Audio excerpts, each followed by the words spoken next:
আমি কোনো tax free গাড়ি চাইনি। ত্রয়োদশ জাতীয় সংসদ গঠিত হওয়ার পর সরকারি দল এবং বিরোধী দল প্রত্যেকেই একটা কমিটমেন্ট দিয়েছে, বহুদিনের প্রচলিত যে ট্যাক্স ফ্রি গাড়ি এবং প্লট আমরা নিব না, এই বিষয়ে আমরা সিদ্ধান্ত নিয়েছি।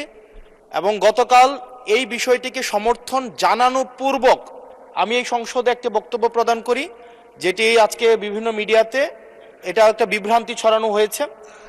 আমি আমার জায়গা থেকে যেই ট্যাক্স ফ্রি গাড়ি আমরা নিব না এবং প্লট এই সুবিধাটি যেটা আমরা নিব না, এই সিদ্ধান্ত সমর্থনপূর্বক আমি জানিয়েছি জেলা পরিষদের চেয়ারম্যান, উপজেলা পরিষদের চেয়ারম্যান, পৌর মেয়র, ডিসি, ইউনো, এসিল্যান্ড সহ অন্যান্য সরকারি অফিসার সরকারি কার্য পরিচালনা করার জন্য যেভাবে সরকারি একটি গাড়ি পেয়ে থাকে, ঠিক একই প্রক্রিয়ায় আমাদের যারা সংসদ সদস্য আছে তাদেরকে ঠিক একই প্রক্রিয়া একটি গাড়ি ব্যবহার করা দেয়া যায় কিনা সেটি আমি এই সংসদে আমি জানিয়েছিলাম।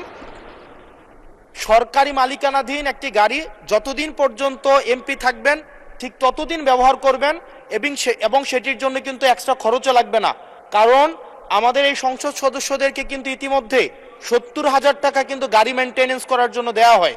এখন গাড়ি মেনটেন্সের জন্য 70,000 টাকা করে দেওয়া হয়, কিন্তু আমাদের গাড়ি নেই।